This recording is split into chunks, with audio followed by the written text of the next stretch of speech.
इयत्ता 9वी विषय भूगोल प्रकरण क्रमांक 5. प्रकरणाचं नाव आहे वृष्टी. आपल्याला सुरुवातीला वृष्टी म्हणजे काय हे माहिती असणं गरजेचं आपल्या प्रकरणाचं ते नावच आहे. मग वृष्टी म्हणजे काय लक्षात ठेवा. ढगातून जमिनीकडे द्रवरूपात किंवा घनरूपात होणारा पाण्याचा वर्षाव म्हणजे वृष्टी. ढगातून जमिनीकडे द्रवरूपात किंवा घनरूपात होणारा पाण्याचा वर्षाव म्हणजे वृष्टी. आणि या पाठामध्ये वृष्टी व वृष्टीची रूपे, दव, दहिवर, हिम, पाऊस, धुके, गारा इत्यादी विषयीची माहिती आपल्याला अभ्यासायची आहे. सुरुवातीला आपल्याला त्यामध्ये एक सांगा पाव नावाचं सदर दिलेलं आहे, समोर आपल्याला दिसतंय. त्यामध्ये काही चित्र दिलेली आहेत.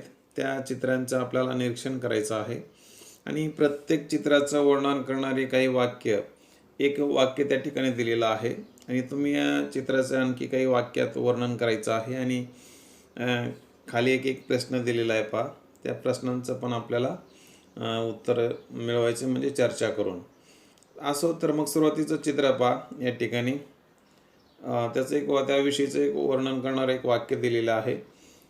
हिवाळ्यात गवताची पाती सकाळी अशा प्रकारची दिसतात. आणखी काही वाक्य आपण त्याविषयी सांगू शकतो.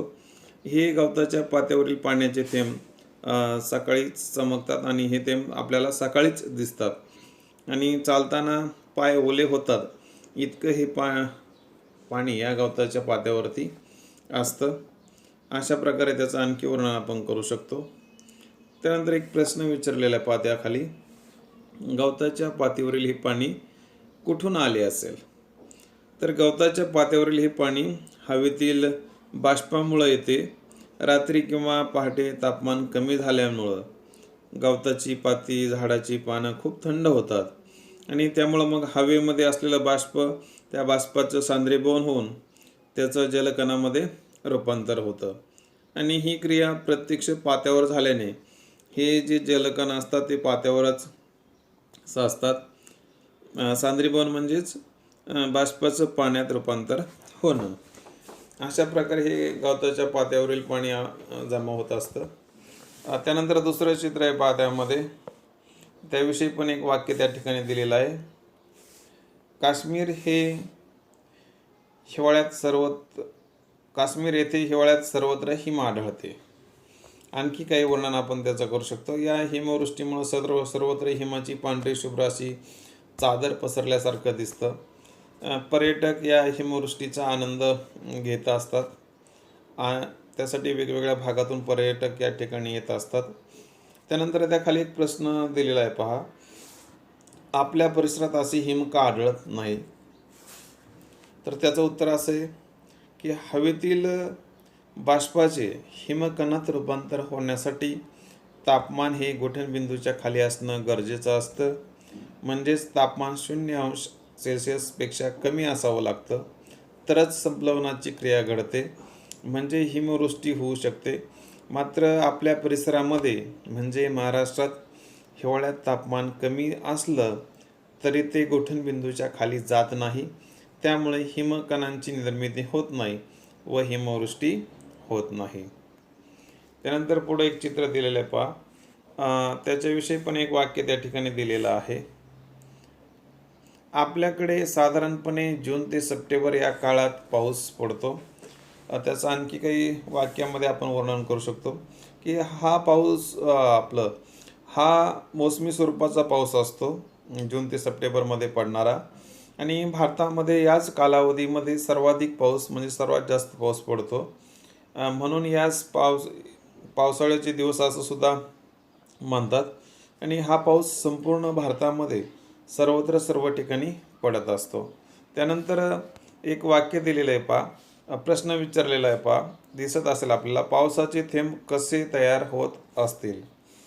तर मग त्याचं उत्तर असं आहे पहा. जेव्हा बाष्पयुक्त हवा ही ऊर्ध्वगामी प्रवाहामुळे म्हणजे वरच्या दिशेने जाणाऱ्या प्रवाहामुळे किंवा पर्वताला अनुसरून वाहणाऱ्या वाऱ्यामुळे वर जाते, तेव्हा तेथील जास्त उंची व कमी तापमानामुळे सांद्रीभवन क्रिया घडून बाष्पाचं जलकणामध्ये रूपांतर होतं आणि हे जलकण जड होतात व पृथ्वीच्या गुरुत्वाकर्षण शक्तीमुळे पावसाच्या थेंबाच्या स्वरूपात ते जमिनीवर येतात. त्यानंतर पुढे दुसरं चित्र दिलेलं आहे पहा, आपल्याला ते समोर दिसत असेल. त्याविषयी एक वाक्य आहे पहा. लंडनमध्ये हिवाळ्यात दुपारपर्यंत असे धुके आढळते. आणखी काही वाक्यामध्ये आपण त्याचं वर्णन करू शकतो. लंडनमध्ये या धुक्यामुळे दृश्यमानता कमी होते, म्हणजेच आपल्याला समोरच्या वस्तू, समोरच्या इमारती वगैरे ज्या दिसण्याचं जे प्रमाण आहे ते अंधुक दिसतात, म्हणजे दृश्यमानता कमी होते. जणू काही ढग खाली आले असावेत अशा प्रकारची स्थिती त्यावेळेस त्या ठिकाणी निर्माण झालेली असते. त्यानंतर त्याखाली एक प्रश्न विचारलेला आहे, आपल्याकडे हिवाळ्यात असे धुके दुपारपर्यंत का पडत नाही? त्याचं उत्तर असे पहा की हवामानात होणाऱ्या बदलामुळे काय होतं, तापमान वाढल्यामुळं सूक्ष्म जलकणांचं परत बाष्पात रूपांतर होतं व दुपार होण्यापूर्वीच आपल्याकडं हे धुकं विरळ होऊन संपतं. त्यामुळं आपल्याकडं असं धुकं हे दुपारपर्यंत पडत नाहीत. हे झालं त्याचं उत्तर. त्यानंतर पुढे आणखी एक चित्र दिलेलं आहे पहा, आपल्याला ते दिसत असेल. त्याविषयी एक वाक्य दिलेलं आहे, काही वेळा गारा पडून शेतातील पिके उद्ध्वस्त होतात. आता आपण अनुभवलेलं असेल. आणखी काही वाक्य आपण त्याविषयी सांगू शकतो की गारपिटीमुळं घरे, झाडे, वाहने, विजेचे खांब यांचं नुकसान होतं. त्याचबरोबर शेतामध्ये उभी असलेली जी पिकं असतात ती पिकं झोडपून मोडून जातात. त्याचबरोबर वेगवेगळ्या ज्या फळबागा असतात त्या बागांचं सुद्धा मोठ्या प्रमाणात गारपिटीमुळं नुकसान होत असतं. त्यानंतर मग एक खाली प्रश्न विचारलेला आहे, गारा नेहमी का पडत नाहीत?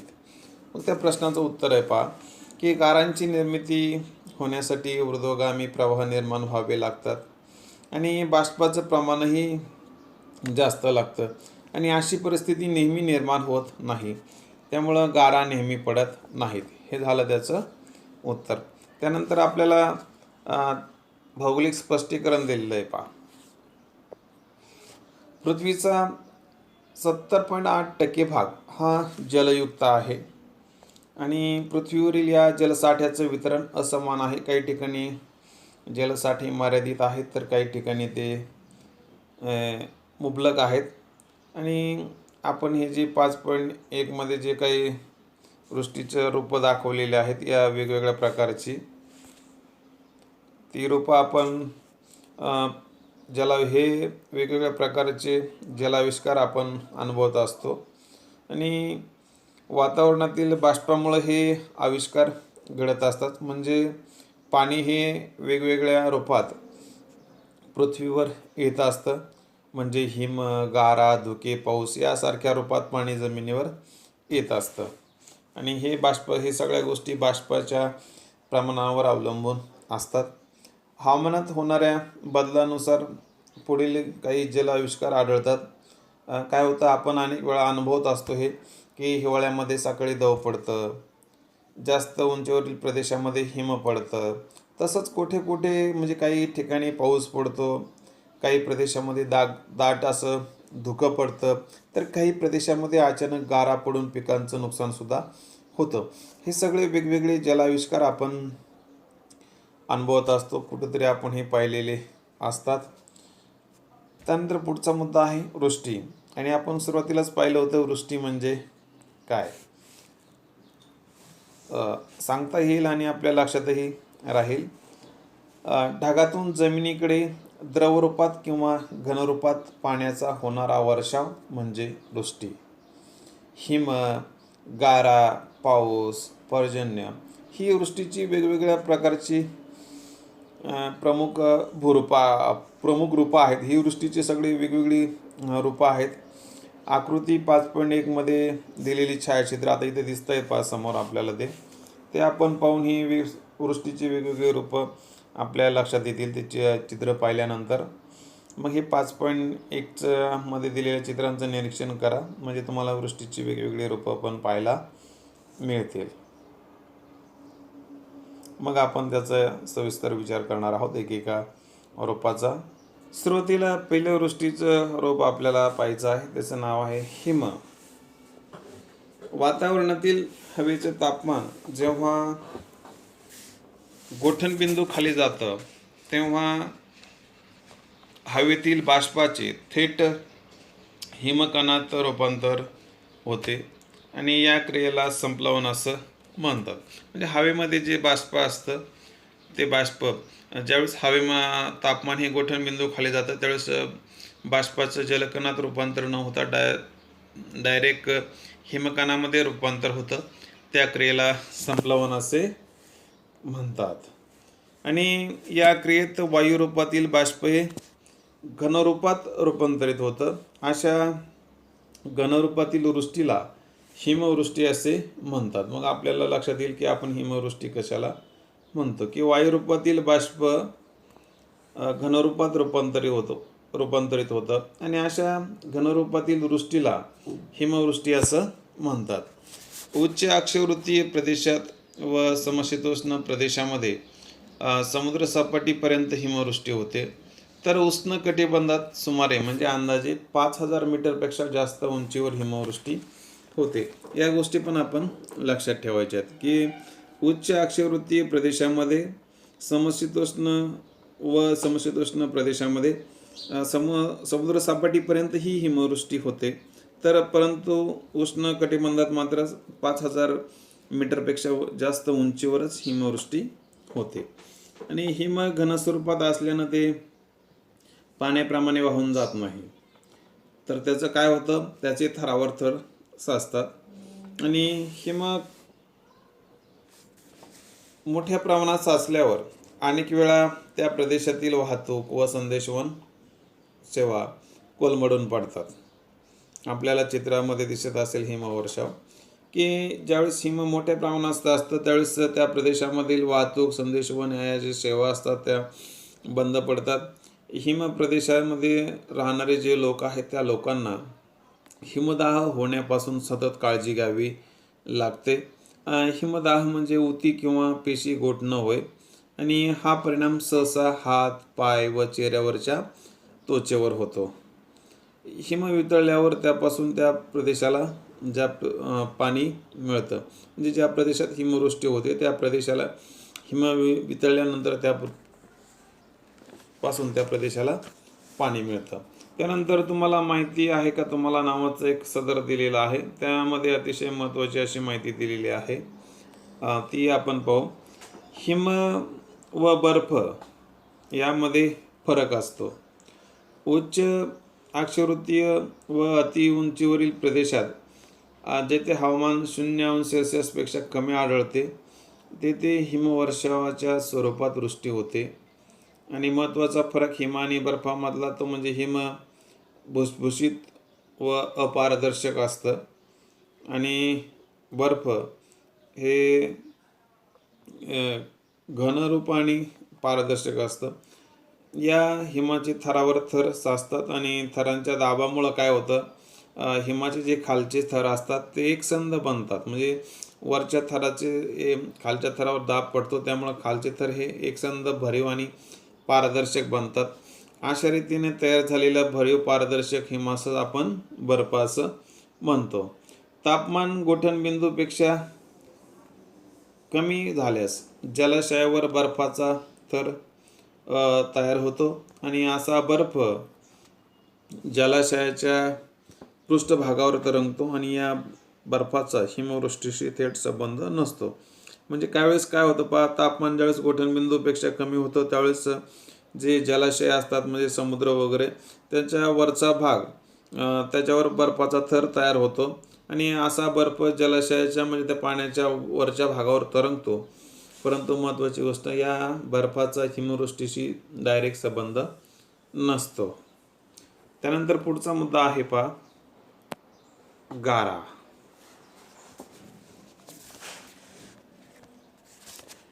भूपृष्ठावर जास्त उष्णता असताना ऊर्ध्वगामी हवेचा प्रवाह जोरात वाहतो. ऊर्ध्वगामी म्हणजे वरच्या दिशेनं जाणारे प्रवाह हे वेगाने वाहतात आणि या ऊर्ध्वगामी प्रवाहामुळे म्हणजे वरच्या दिशेने जाणाऱ्या हवेच्या प्रवाहामुळं हवेचं तापमान कमी होऊन हवेतील बाष्पाचं सांद्रीभवन घडून येतं. आणि सांद्रीभवन म्हणजे काय? तर वातावरणातील वायुरूप बाष्पाचं जलरूपात परिवर्तन होणं म्हणजे सांद्रीभवन. म्हणजे हवेमध्ये जे बाष्प असतं त्या बाष्पाचं जलकणामध्ये रूपांतर होतं आणि त्यापासून गडद रंगाचे ढग तयार होतात. भूपृष्ठाकडून येणाऱ्या ऊर्ध्वगामी हवेच्या प्रवाहामुळं जलकण उंचावर जातात आणि त्या ठिकाणी जलकणांचं घनीभवन होऊन गारांची निर्मिती होते. म्हणजे ते जे जलकण असतात ते जास्त उंचावर गेल्यावर हवा थंड असते, त्यामुळे त्याचं घनरूपात रूपांतर होतं आणि मग गारांची निर्मिती होते. गारा जड असल्यामुळं त्या भूपृष्ठाकडे येऊ लागतात. म्हणजे ज्यावेळेस जलकणाचं हिमकणा घनरूप अशा कणांमध्ये रूपांतर होतं त्यावेळेस ते जड असल्यामुळं भूपृष्ठाकडे येऊ लागतात जमिनीकडं. परंतु ज्यावेळेस जोरदार ऊर्ध्वगामी म्हणजे वरच्या दिशेने येणाऱ्या हवेच्या प्रवाहामुळं त्या गाराचं पुन्हा वर नेल्या जातात आणि त्या ठिकाणी गारावर हिमाचे नवीन थर साचतात. अशी क्रिया अनेक वेळा घडते. त्यामुळं गारा आकाराने मोठ्या होत असताना त्यांच्यामध्ये अनेक समकेंद्री थर तयार होतात. समकेंद्री म्हणजे काय? तर एकावर एक असे बर्फाचे थरावर स्तर साचतात आणि त्यामुळं मग या ज्या गारा असतात त्या मोठ्या आकाराने मोठ्या बनतात आणि मग या मोठ्या झालेल्या गारा गुरुत्वाकर्षणामुळं वेगानं जमिनीवर येतात आणि गारांच्या या वृष्टीला आपण गारपीट असे म्हणतो. पहा,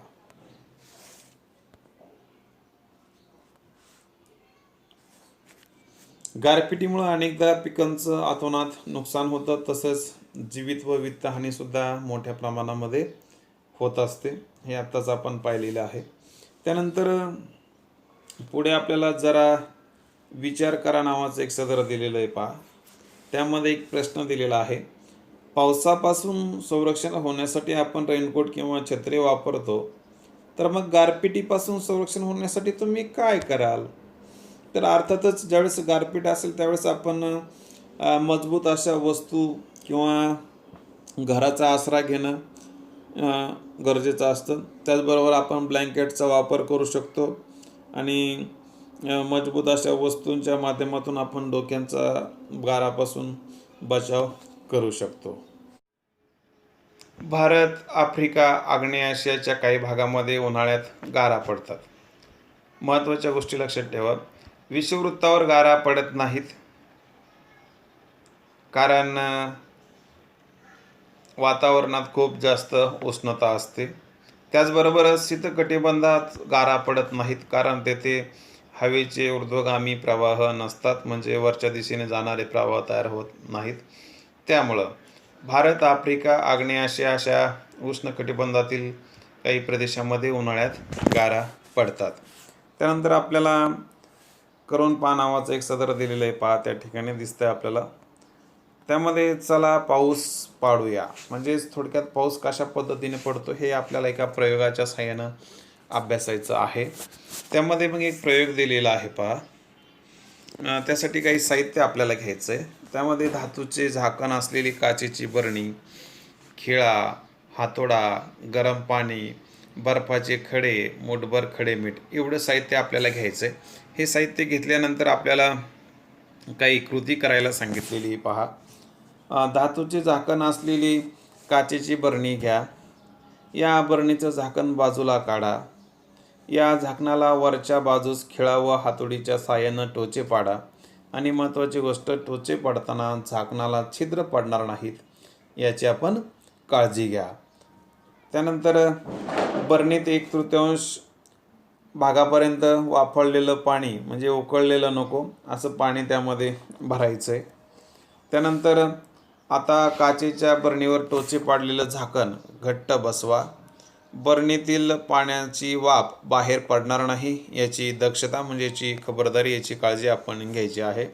त्यानंतर बरणीच्या झाकणावर बर्फाचे तुकडे, मूठभर खडे मीठ व थोडंसं पाणी आपण टाकायचं आहे. पहा, बरणीचं निरीक्षण आता करायचं आहे आपण आणि आपण पाऊस कशा पद्धतीने पडतो ते पाऊस आपण अनुभवायचा आहे.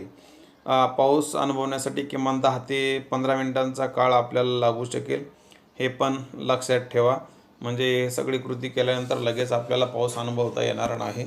त्यासाठी 10 ते 15 मिनिटं आपण त्या बरणीचं निरीक्षण करायचं आहे. त्यानंतर आपल्याला पाऊस कशा पद्धतीने पडतो हे समजू शकतं. त्याचं भौगोलिक स्पष्टीकरण या ठिकाणी आपल्याला दिलेलं आहे. आपण चित्राचं निरीक्षण करा, मी भौगोलिक स्पष्टीकरण आपल्याला सांगतो, म्हणजे आपल्या ते लक्षात येईल. बरणीतील गरम पाण्याची वाफ हलकी असल्याने ऊर्ध्वगामी दिशेनं जाते, म्हणजे वरच्या दिशेनं जाते. आणि बरणीला धातूचं झाकण घट्ट बसवल्याने पाण्याची वाफ बरणीच्या बाहेर जात नाही, इथपर्यंतच ती साठते. आणि बरणीच्या झाकणावर बर्फ ठेवल्यामुळं पाण्याच्या वाफेचं सांद्रीभवन होतं. पहा इथे बर्फ दिसतंय. मग सांद्रीभवन होतं म्हणजे काय, तर वाफेमध्ये असलेलं बाष्प, त्या बाष्पाचं पाण्यामध्ये पुन्हा रूपांतर होतं आणि परिणामी वाफेतून तयार झालेले जलकण झाकणाच्या आतील बाजूस म्हणजे या ठिकाणी जमा होतात. आणि धातूच्या झाकणावर केलेल्या टोचामुळं हे जलकण, छोटे छोटे जलकण एकत्र येऊन थेंबाच्या रूपात ते खाली पडताना आपल्याला दिसतात. आणि पर्जन्यवृष्टीच्या वेळेस अशाच प्रकारची क्रिया वातावरणामध्ये ही मोठ्या प्रमाणावर होते आणि पाऊस पडतो. अशा पद्धतीने पाऊस पडतो हे आपल्या आता लक्षात आलं असेल. मग आपला पहिला मुद्दा आहे पहा, पाऊस.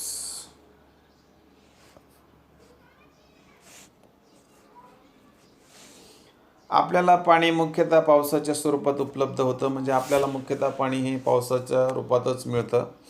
बाष्पयुक्त हवा उंच गेल्यावर हवेचं तापमान कमी होतं, हवेतील बाष्पाचं सांद्रीभवन होतं, म्हणजे बाष्पाचं पाण्यामध्ये जलकणामध्ये रूपांतर होतं. त्यामुळं तयार झालेली जलकण व हवेमध्ये असलेले धुलीकण एकत्र येऊन ढगांची निर्मिती होते, ढग तयार होतात आणि ढगातील जलकण आकाराने मोठे होऊ लागतात. आणि ज्यावेळेस थंड हवा असेल त्यावेळेस हे जलकण मोठे मोठे होत जातात थंड हवेमुळं. आणि हे मोठे जलकण हवेमध्ये तरंगू न शकल्याने जलकणांची पावसाच्या स्वरूपामध्ये वृष्टी होते. आणि पावसाचे प्रामुख्याने 3 प्रकार आहेत. त्यापैकी पहिला प्रकार आता आपण अभ्यासायचा आहे,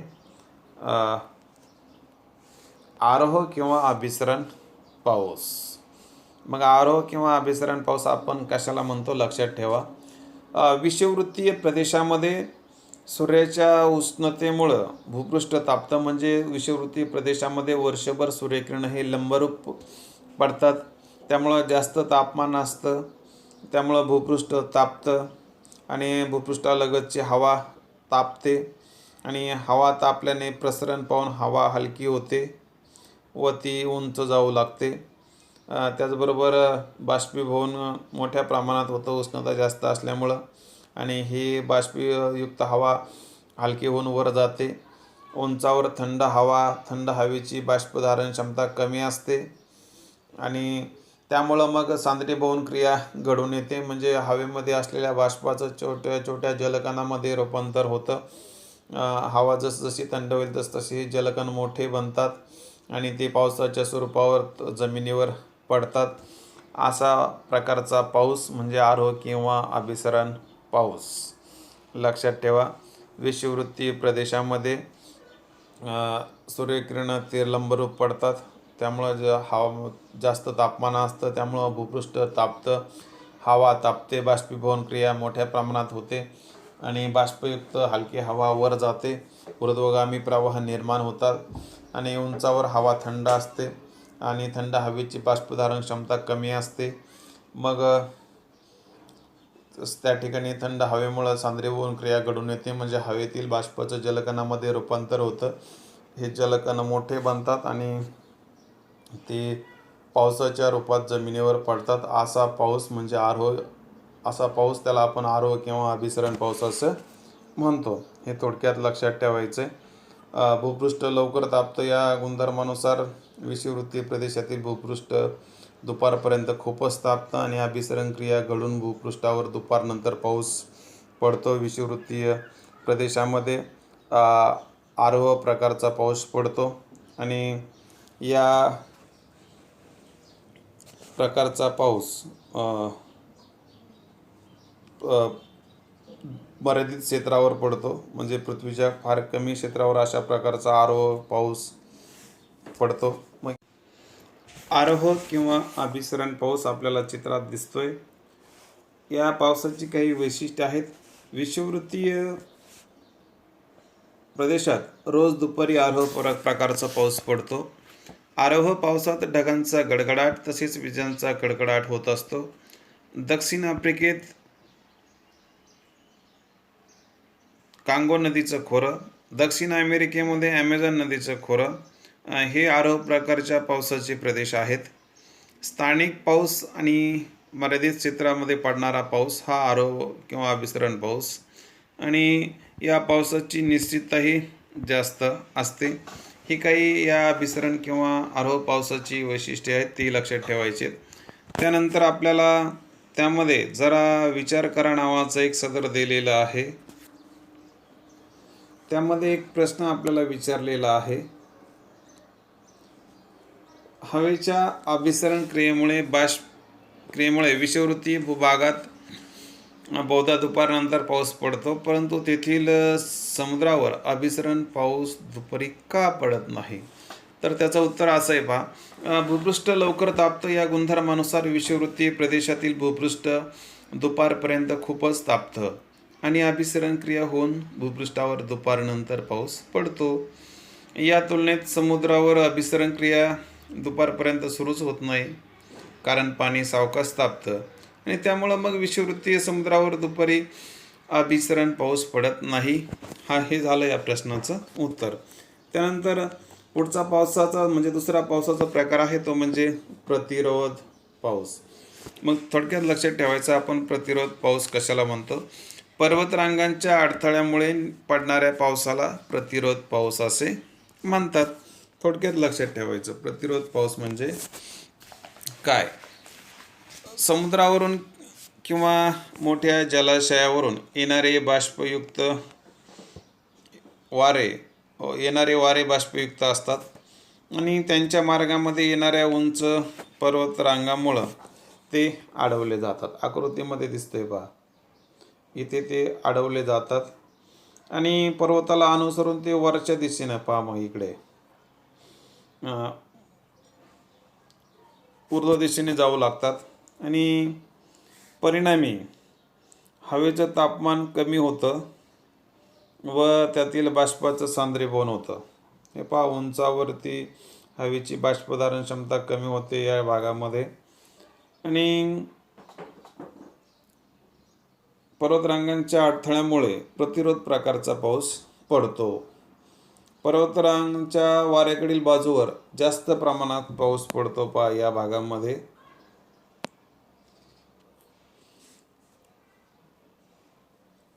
पर्वत ओलांडल्यावर वाऱ्यातील बाष्पाचं प्रमाण कमी होतं.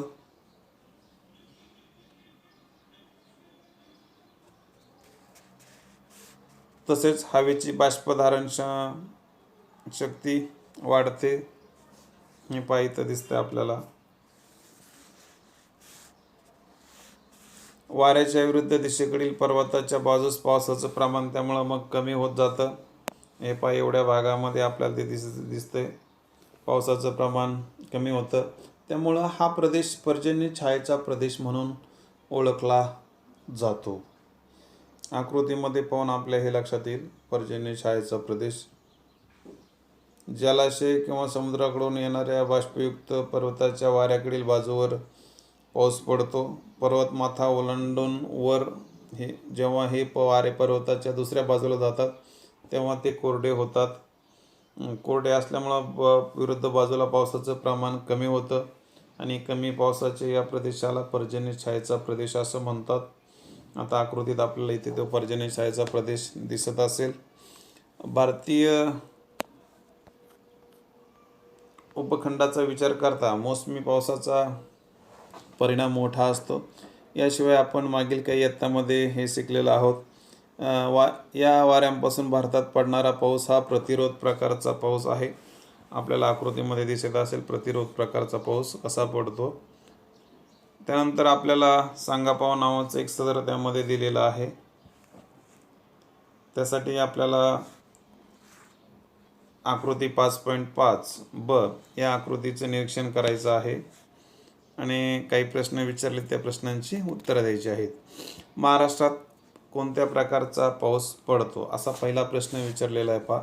तर उत्तर हे अर्थातच महाराष्ट्रामध्ये प्रतिरोध प्रकारचा पाऊस पडतो. हा पूर्ण पाऊस या प्रकारचा पाऊस महाराष्ट्रामध्ये पडतो. आणि महाराष्ट्रातील पर्जन्य छायेचा प्रदेश कोणत्या भागातील? सह्याद्री पर्वताच्या पूर्वेस धुळे, नाशिक, अहमदनगर, पुणे, सातारा, सांगली, सोलापूर हे जे जिल्हे आहेत ते इथं पर्जन्य छायेचा प्रदेश आहे. या पर्जन्य छायेच्या प्रदेशामध्ये हे जिल्हे येतात.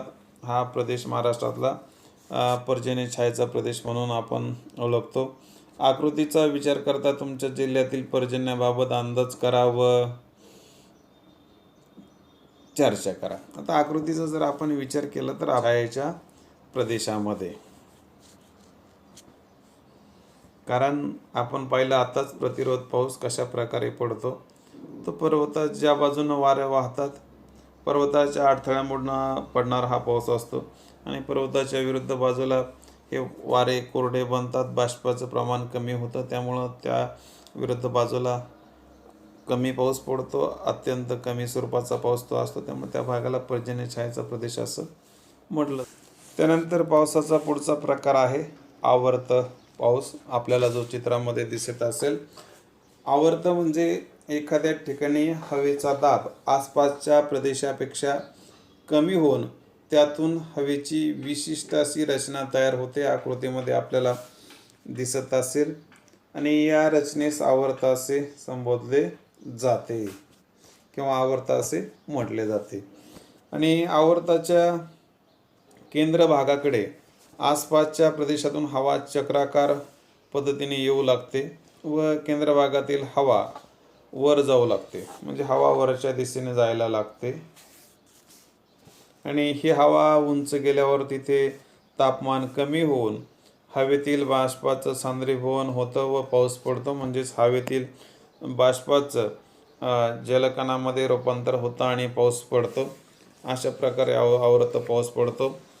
खूप कमी हवेचा दाब जास्त हवेच्या दाबामुळं कमी हवेच्या दाबाकडून जास्त हवेच्या दाबाकडून कमी हवेच्या दाबाकडं वारे वाहतात. त्यामुळं आसपासच्या जास्त दाबाच्या प्रदेशातून कमी दाबाच्या प्रदेशाकडे हवा येत असते आणि आलेली हवा ही चक्राकार गतीनं फिरते आणि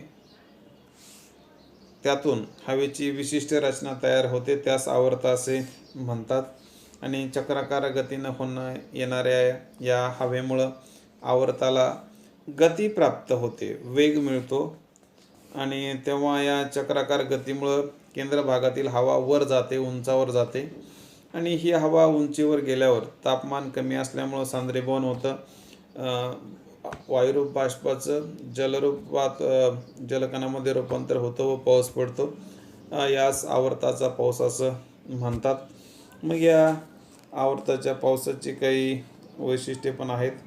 आवर्त ज्या प्रदेशावरून जातात त्या भागामध्ये हा पाऊस पडतो आणि आवर्त पाऊस समशीतोष्ण कटिबंधामध्ये जास्त प्रमाणात पडतो.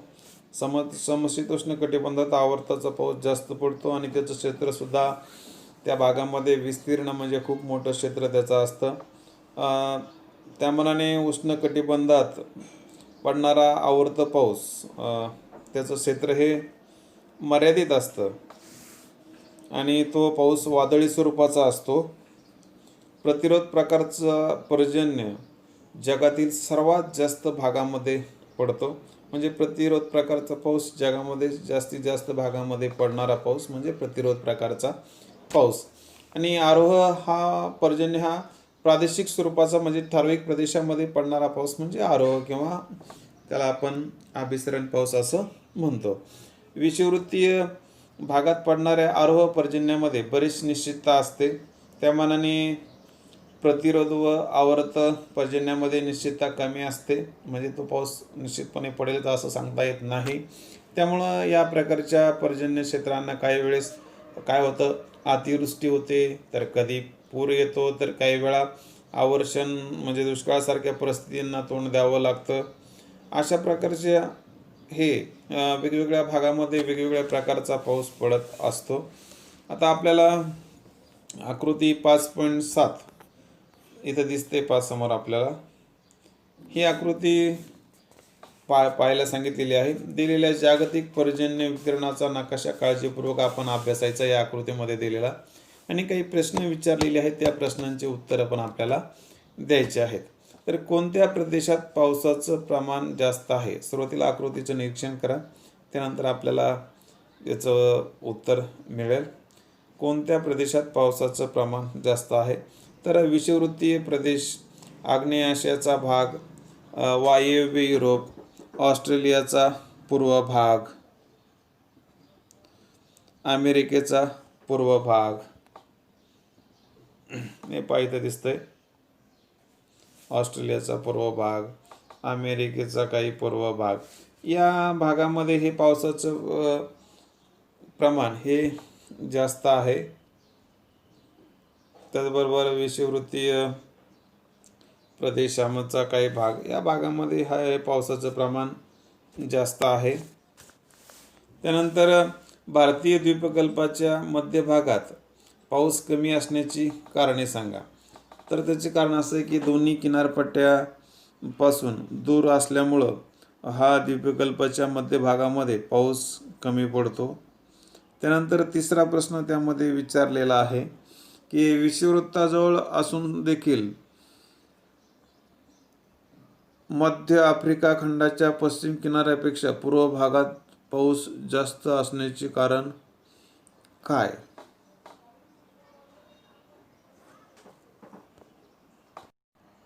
इथे दिसते आपल्याला आफ्रिका खंडाचा भाग, त्यामध्ये हा जो पूर्वेचा भाग आहे, या भागामध्ये पर्वतीय प्रदेश आहे, त्यामुळे तेथील तापमान तुलनेनं कमी असल्याने विषुववृत्तीय भागात जशी अभिसरणाची क्रिया घडून येते तशी क्रिया त्या ठिकाणी घडून येत नाही.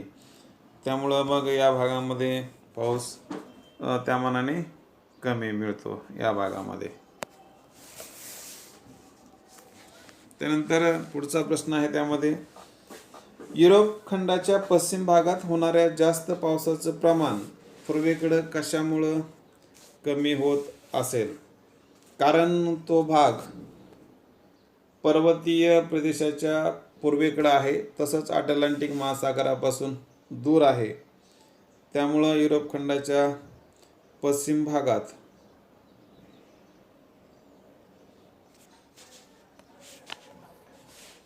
या भागामध्ये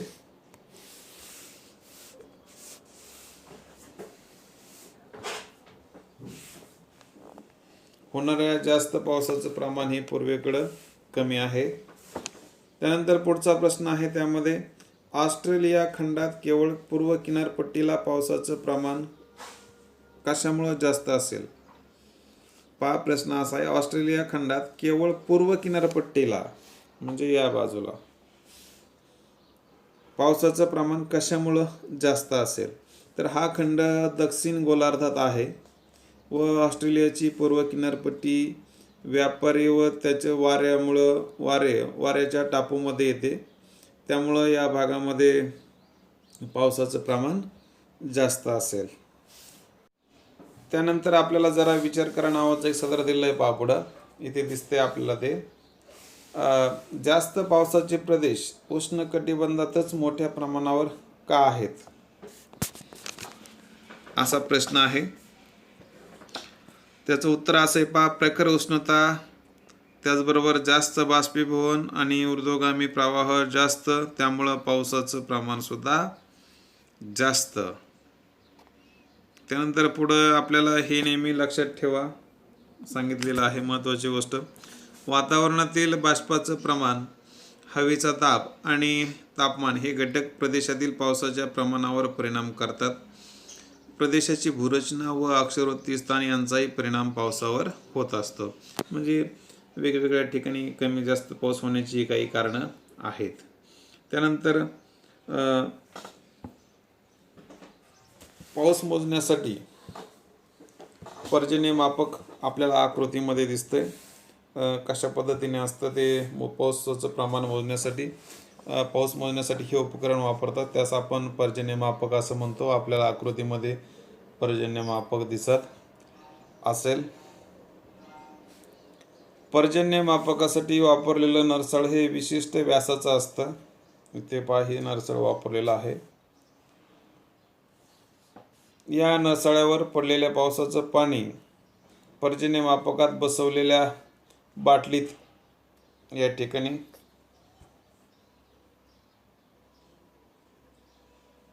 जमा होतं आणि हे जमा झालेलं पाणी मोजपात्राच्या साह्याने, इथे आपल्याला मोजपात्र आहे, या मोजपात्राच्या साह्याने हे पाणी मोजलं जातं. जास्त पावसाच्या प्रदेशात पर्जन्याची दर 3 तासांनी नोंद घेतली जाते. म्हणजे दर 3 तासांनी जास्त पावसाच्या प्रदेशामध्ये हे पावसाचं प्रमाण मोजलं जातं. आणि या मोजपात्रावर मिलीमीटरच्या खुणा केलेल्या असतात, ज्या आपल्याला इथे दिसते पहा. यामध्ये आपल्याला मिलीमीटरच्या खुणा दिसत असतील. पाऊस मोजण्यासाठी पर्जन्यमापक उघड्या जमिनीवर 30 सेंटीमीटर सपाट चौथरा बांधून त्यावर ठेवतात. त्यामुळं पावसाचं पाणी कोणतीही बाधा म्हणजे कोणताही अडथळा न येता त्या मोजपात्रामध्ये जमा होत असतं. त्यानंतर माहिती आहे का तुम्हाला नावाचं एक सदर दिलेलं आहे, आपल्याला इथे ते दिसत असेल. 1 मिलीमीटर पाऊस म्हणजे किती पाणी? तर जमिनीवर पडणाऱ्या 1 मिलीमीटर पावसाच्या पाण्याचा थर, ज्याचे पाणी वाहून जाऊ न देता, जमिनीत मुरू न देता व बाष्पीभवनही होऊ न देता साठवले तर किती पाणी जमा होईल, हे आपल्याला पुढील उदाहरणावरून समजून घेऊ. उदाहरणार्थ, 1 चौरस किलोमीटर क्षेत्रावर जर असा 1 मिलीमीटर पाऊस पडला तर त्यापासून 10 लाख लिटर पाणी उपलब्ध होतं. त्यानंतर मग हिमवर्षाव कसा मोजतात? हिमवर्षाव देखील पर्जन्यमापकाच्या साहाय्याने मोजता येतो. त्यासाठी हिमकणांनी भरलेलं भांडं हिमकण वितळण्यापुरतं काळजीपूर्वक गरम करतात. त्यापासून मिळालेलं पाणी मोजावं लागतं. 120 मिलीमीटरचा बर्फाचा थर हा 10 मिलीमीटर पर्जन्यासम म्हणजे पावसाच्या प्रमाणात असतो. त्यानंतर पुढचा मुद्दा आहे आपला, तो म्हणजे धुके, दवा आणि दहिवर. इथे दिसतंय पहा आपल्याला. वातावरणातील बाष्पाचे सांद्रीभवन अथवा घनीभवन जेव्हा भूपृष्ठालगत होतं तेव्हा धुके, दवा आणि दैवर हे आपल्याला पाहायला मिळतं. बघ, सुरुवातीला पाहू आपण धुके कशाला म्हणतो आपण.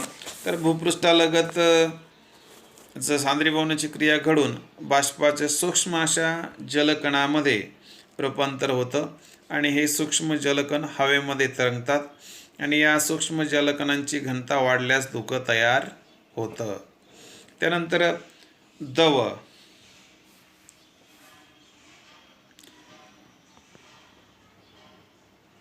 बाष्पयुक्त हवेचा अतिथंड वस्तूशी संपर्क आल्यास हवेतील बाष्पाचं सांद्रीभवन होतं. बाष्पाचं सूक्ष्म अशा जलकणामध्ये रूपांतर होतं आणि असे सूक्ष्म जलबिंदू थंड वस्तूंच्या पृष्ठभागावर चिकटतात. यालाच दवबिंदू असे म्हणतात. भूपृष्ठालगत अर्थात भूपृष्ठावरील बाष्पयुक्त हवेचा संपर्क अतिथंड वस्तूशी येतो. त्यामुळं हवेमध्ये असलेलं बाष्पाचं सांद्रीभवन होतं, म्हणजे पाण्याच्या सूक्ष्म कणामध्ये रूपांतर होतं आणि मग हे बाष्पाचे सूक्ष्म जलबिंदूत रूपांतर झाल्यानंतर असे जलबिंदू किंवा जलकण थंड हवेच्या पृष्ठावर चिटकतात. यालाच आपण दव असं किंवा दवबिंदू असं म्हणतो. त्यानंतर दैवर. हवेचं तापमान ज्यावेळेस 0°C पेक्षा कमी होतं त्यावेळेस वस्तूच्या पृष्ठभागावर जे चिकटलेले दवबिंदू असतात ते गोठतात आणि या गोठलेल्या बिंदूंनाच दैवर असे म्हणतात. हिवाळ्यात दव व दैवराची निर्मिती मोठ्या प्रमाणावर होताना दिसते आणि हिवाळ्यामध्ये धुकं, दव व दैवर हे आपल्याला जास्त प्रमाणामध्ये आढळतात. त्यानंतर पुढचा मुद्दा आहे वृष्टीची परिणाम. विविध परिणाम आपल्याला वृष्टीचे पाहायचे आहेत. त्यामध्ये पृथ्वीवर उपलब्ध होणाऱ्या जलाचा मुख्य स्रोत म्हणजे वृष्टी. म्हणजे वृष्टीमुळं पृथ्वीवर सर्वत्र पाणी जल उपलब्ध होतं. म्हणजेच वृष्टी हा पृथ्वीवर पाण्याचा एकमेव स्रोत आहे. आणि अतिवृष्टी जशी हानिकारक आहे तशीच कमी वृष्टी देखील हानिकारक आहे. अतिवृष्टीमुळं महापूर येतात, म्हणजे ओला दुष्काळ पडतो. त्यामुळं जीवित व वित्तहानीसुद्धा होते. आणि कमी वृष्टीमुळं अवर्षण म्हणजे कोरड्या दुष्काळाची सुद्धा शक्यता निर्माण होत असते. अतिवृष्टी किंवा कमी वृष्टीमुळे अन्नधान्याची कमतरता जाणवते. अन्नधान्य आयात करावं लागतं. शेतकऱ्यांची परिस्थिती हालाकीची होते आणि एकूणच देशाच्या अर्थव्यवस्थेवर त्यामुळं ताण निर्माण होतो. म्हणजे अतिवृष्टी किंवा कमी वृष्टी असेल, म्हणजे अति किंवा कमी पाऊस झाला तर अन्नधान्याची कमतरता निर्माण होते. शेतकऱ्यांची स्थिती खालावते, हालाकीची बनते. अनेक वेळा अन्नधान्याची आयात करावी लागते. त्यामुळं या सर्वांच्या देशाच्या अर्थव्यवस्थेवर या सर्वांमुळं ताण पडतो. भारतासारख्या कृषीप्रधान देशाची अर्थव्यवस्था ही शेतीवर अवलंबून असते, हे आपल्याला माहिती आहे. म्हणजे भारताची संपूर्ण अर्थव्यवस्था ही कृषीप्रधान असल्यामुळं ती पर्यायानं पावसाच्या प्रमाणावर अवलंबून असते.